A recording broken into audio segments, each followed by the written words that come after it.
నమస్తే, నా పేరు కళ్యాణ్ దిలీప్ శుంకరావు. Welcome to common library. Jani మాస్టర్కి సంబంధించి very professional and popular choreographer. Professional ఎందుకు అన్నాను అంటే, చెన్నైలో ఆయన ఒకసారి చూడడం జరిగింది ఒక షూటింగ్లో. So he works hard. పర్సనల్గా నేను చూసిన కాడికైతే హీ వర్క్స్ హార్డ్. అందుకే he has Ryzen from nowhere to very predominant position in dance segment throughout the country. అయితే జానీ మాస్టర్కి సంబంధించినటువంటి ఎఫ్ఐఆర్ గురించి కొంతమంది పెడతా ఉన్నారు. అండ్ ఎఫ్ఐఆర్ నెంబర్ అది కూడా నార్సింగ్ పిఎస్లో రెగ్యులర్గా వేరే కేసెస్ మీద రిప్రజెంట్ చేస్తున్నటువంటి అడ్వకేట్ టీమ్ ద్వారా కూడా నేను చూసినప్పుడు ఎస్ దేవర్ సమ్ కంటెంట్స్ అమ్మాయి రాశారు. తనకు ఉన్నటువంటి ఎలిగేషన్స్ చెప్పారు ఎవరైతే డిఫాక్టో కంప్లైంట్ ఉంటారో వాళ్ళు. అయితే అందరూ అడుగుతున్న ప్రశ్నల్లో ఇప్పుడు జానీ మాస్టర్ కనపడట్లేదు అని అంటున్నారు కదా, ఆయన ఏమన్నా యాంటిసిపేటరీ బెయిల్కి ట్రై చేస్తారా, లేదా ఆయన ఏమన్నా క్వాష్కి వెళ్తారా, ఈ కేసులో ఉండేటువంటి ప్రొవిజన్స్ ఎట్లా ఉంటాయి, లీగల్ అవుట్కమ్స్ ఎట్లా ఉంటాయి అనేటువంటి దాని మీద వాళ్ళ క్యూరియాసిటీతో వాళ్ళు అడుగుతుంది జరుగుతుంది. గతంలో మీ అందరికీ తెలుసు, నేను చందు సాయి అని చెప్పి యూట్యూబర్కి సంబంధించినటువంటి 376 ఇదే సేమ్ ఐపీసీ రేప్ కేసుకి అండ్ అలాగే ఎస్ఎస్టీ అట్రాసిటీకి సంబంధించిన కేసులో ఒక 14-15 డేస్లో బెయిల్ తీసుకురావడం జరిగింది. అతను అరెస్ట్ చేశారు. తర్వాత షణ్ముఖ్ జశ్వంత్ వాళ్ళ బ్రదర్ కేసు కూడా సేమ్ 376 చేశాము అండ్ దాంట్లో రెగ్యులర్ బెయిల్ ఎన్లార్జ్ చేశాము. అలాగే కొంతమంది ప్రముఖులు, అలాగే ప్రముఖులు కానటువంటి వ్యక్తులు కూడా క్లోజ్ టు ఒక 27-28 కేసెస్ మేము బోత్ యాంటిసిపేటరీస్కి అయితేనే, క్వాష్కి అయితేనే, ఏదైనా ఇంటర్మ్ ఆర్డర్స్ కోసం అయితేనే, రెగ్యులర్ బెయిల్స్ కోసం అయితేనే not only in Andhra Pradesh and Telangana supreme court దాకా కూడా వెళ్ళి కొన్ని ఆర్డర్స్ని ఛాలెంజ్ చేసిన సందర్భాలు ఉన్నాయి. అయితే సుప్రీంకోర్టు పదే చాలా సింపుల్ లాంగ్వేజ్లో అందరికీ అర్థమయ్యేటట్టు మనం మాట్లాడుకుంటే, ఇది లీగల్ ప్రొఫౌండ్నెస్ని ఎగ్జిబిట్ చేసేటువంటి ప్రయత్నం కాకుండా ఏం జరుగుతుంది ఇట్లాంటి కేసెస్లో సుప్రీంకోర్టు లాంటివి. ఎందుకంటే మన ఎపెక్స్ కోర్ట్ ఏదైతే ఉంటుందో, అత్యున్నత న్యాయస్థానం ఏదైతే ఉంటుందో, ఆ అత్యున్నత న్యాయస్థానం వెలువడించినటువంటి జడ్జిమెంట్స్ మాత్రమే ప్రెసిడెంట్స్ కింద త్రూఅవుట్ ది కంట్రీలో ఉన్నటువంటి హైకోర్ట్స్ కానీ, various district courts, session courts and civil courts are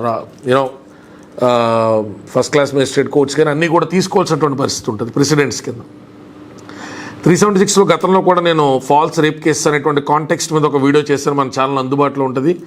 నేను కూడా ఒకసారి చూసి అవసరమైతే ఇక్కడ నేను పైన హైపర్ లింక్లో పెడతాను. నేను సుప్రీంకోర్టు చాలాసార్లు వ్యాఖ్యానించింది, every failed live in relationship cannot be constituted as a rape case or an attempt to rape case.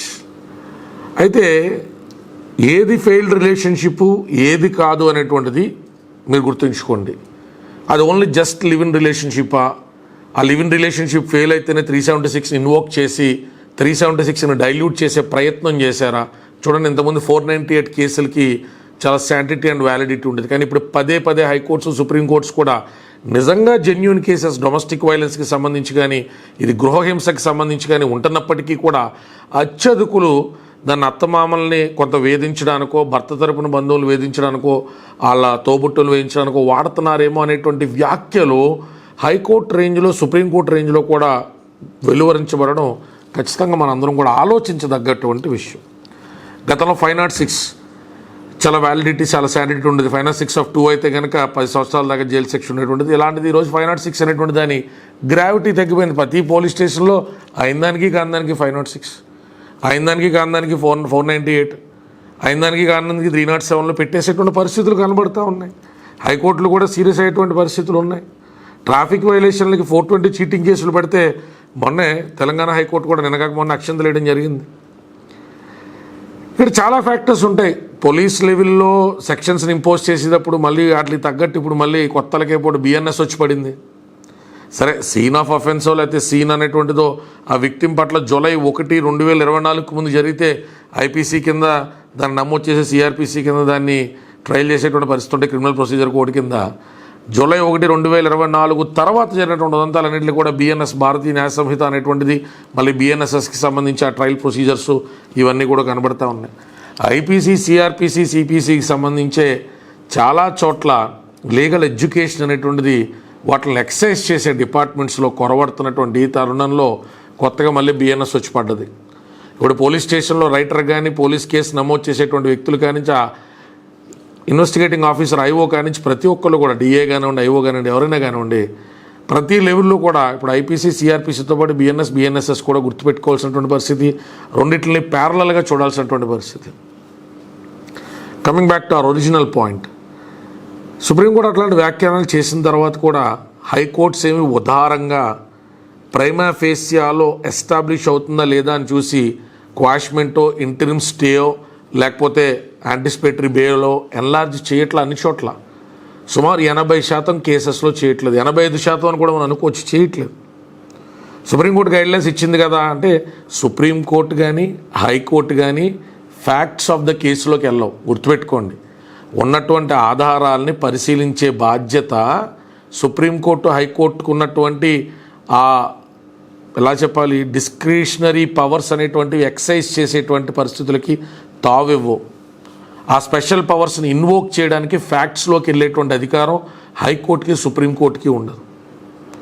Prima facie ప్రాథమిక నిర్ధారణలో వీరిద్దరికి మధ్య సంబంధం ఉందా, రేప్ జరిగిందని ఈ అమ్మాయి ఎలిగేషన్ చేసేటువంటి అంత ఆస్కారం అతను తీసుకోవడం, ఈ అమ్మాయి ఇవ్వడం లాంటివి జరిగినాయా, ఇలాంటి ప్రాథమికమైనటువంటి అంశాల ఆధారితంగా మాత్రమే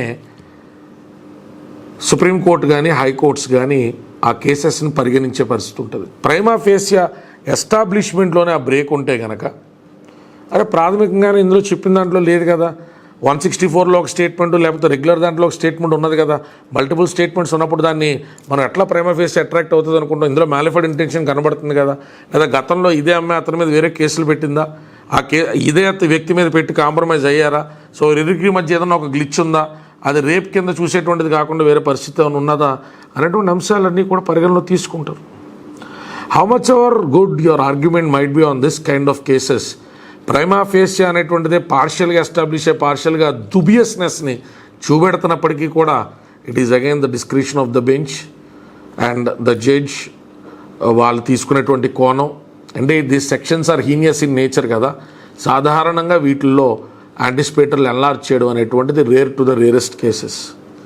ఒక 10-15% కేసులు ఒక 100 నమోదు చేస్తాం అనుకోండి, 10-15 నాటికి ఎక్సెప్షనల్ సర్కమ్స్టెన్సెస్ ఎస్టాబ్లిష్ చేసినప్పుడు వచ్చే అవకాశాలు ఉంటాయి. అది ఆ లాయర్ బట్టి, ఆ లాయర్ తీసుకున్నటువంటి సైటేషన్స్ని బట్టి రకరకాల ఫ్యాక్టర్స్ అనేటువంటివి అందులో భాగం అవుతాయి.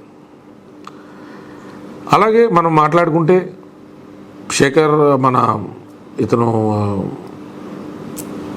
జానీ మాస్టర్ ఆయుష్ కూడా చెప్పచ్చు. వారు లావణ్య రాష్ట్రం విషయంలో కూడా ఇనీషియల్గా టూ మెనీ పీపుల్ హ్యావ్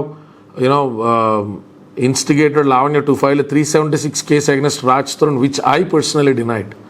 మీ ఇద్దరిది లివిన్ కింద కాన్స్టిట్యూట్ చేయడం, అతను నీ మీద జరిగిందని చెప్పడం, this is against to my process of practice. Lavanya, మీరు పెళ్లి జరిగింది అంటున్నారు, అలాగే వాళ్ళ తల్లిదండ్రులు కూడా మీరు పిల్లా పాపలతో వర్ధిల్లాలి లాంటి అంటే చేంజ్ ఆఫ్ స్టేటస్కి సంబంధించి పెళ్ళి అయింది అనేటువంటి ఆ భ్రమను మీకు కల్పించినటువంటి ఆధారాలు ఉన్నాయి. కాబట్టి ఐఎమ్ వెరీ మచ్ కాన్ఫిడెంట్ మీరు 493తో వెళ్ళండి, ఖచ్చితంగా ఎవరైనా విమర్శలు చేసినా కూడా మీ కేసు నిలబడుతుందని ఆ అమ్మాయి కొన్ని 493 సెక్షన్ ప్రకారం పెళ్ళి జరిగినటువంటి ఆధారాలు అనేటువంటివి ఎస్టాబ్లిష్ చేయాల్సిన అవసరం కోర్టుకి లేదు. కానీ తనకి పెళ్ళి అయింది అనేటువంటి యామరపాటు ఆ పిల్లకి కలిగించినట్టు ఆ స్టేటస్ ఎక్స్చేంజ్కి సంబంధించిన ఆధారాలు అంటే 493 నిలబడుతుంది. సరే, అప్పుడు చాలామంది న్యాయవాదులు నన్ను విభేదించారు, నా గురించి విమర్శలు చేశారు.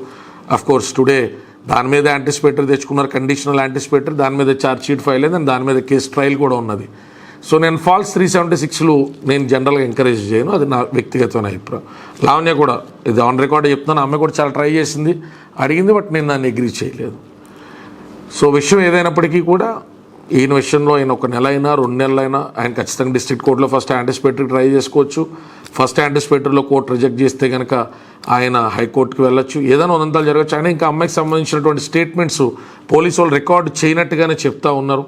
ఒకవేళ రికార్డ్ చేసిన తర్వాత అమ్మాయి సబ్మిట్ చేసిన ఆధారాలు ఏంటి, 376కి కావాల్సినటువంటి ప్రైమా ఫేసియా ఎస్టాబ్లిష్ చేసే ఆధారాలు ఉన్నాయని అనుకుంటే వాళ్ళకి ఖచ్చితంగా అరెస్ట్కి వాళ్ళు ప్రొసీడ్ అయ్యేటువంటి అవకాశం ఎక్కువ శాతం ఉంటుంది ఇలాంటి వాటిల్లో. లేదని ఒక 2-3 మంత్స్ ఒకవేళ ఆయన అండర్ గ్రౌండ్ ఉండి లేదా లో ప్రొఫైల్ ఉండి ప్రయత్నం చేసినా కూడా it's all again based on his prima facie, his luck and his advocates proficiency. That's how we have to take things into consideration. అందుకని దాని గురించి కమెంట్ చేయడానికి ఏం లేదు. ఇందులో రాజకీయ పరంగా ఉంటే ఆబ్వియస్లీ అతను ఒక పార్టీకి పనిచేసినప్పుడు ఆపోజిట్ పార్టీలో ఆయనకు నచ్చినటువంటి వ్యక్తులు కూడా ఖచ్చితంగా అతను ట్రోల్ చేస్తారు, ఇది ఒక ఆపర్చునిటీ కింద తీసుకుంటారు, ఆబ్వియస్లీ మాట్లాడతారు. And that's how public domain works out. వారికి నచ్చినటువంటి వ్యక్తుల మీద నచ్చినట్టుగా మాట్లాడినప్పుడు ఆబ్వియస్లీ వాళ్ళ అవకాశం దొరికినప్పుడు వారి ప్రయత్నం వారు చేస్తారు. దాంట్లో తప్పదు మొన్నటిదాకా దువ్వాడ శ్రీనివాస్ విషయంలో వేరే పార్టీలు ఎట్లా ట్రోల్ చేసినాయో, ఆయన ఆదిమూలం అనేటువంటి టీడీపీ ఎమ్మెల్యేకి సంబంధించిన విషయాల్లో మిగతా పార్టీలు ఎట్లా ఛాన్స్ తీసుకున్నాయో, జనసేన తరపున కూడా no one is exceptional in this case కదా. So that's how it happens. కాబట్టి we have to consider the things in to political aspects only, దాని ప్రకారం చూడాలి. సో చూద్దాం వాట్ హ్యాపెన్స్ అనేటువంటిది ఈ విషయంలో. Will see like in the proceedings ఇంకేదైనా అప్డేట్స్ ఉన్నప్పుడు ఖచ్చితంగా ఆయన కేసుకి సంబంధించి ఏదైనా ఉన్నప్పుడు, ఏదైనా విషయాలు ఉన్నప్పుడు జనరల్ నాలెడ్జ్ కోసం లీగల్ పాయింట్ ఆఫ్ వ్యూలో ఏం జరుగుతుంది అనేటువంటిది మనకు అవకాశం ఉన్నప్పుడు ఖచ్చితంగా మాట్లాడుకుందాం. జై భీమ్, జై భారత్.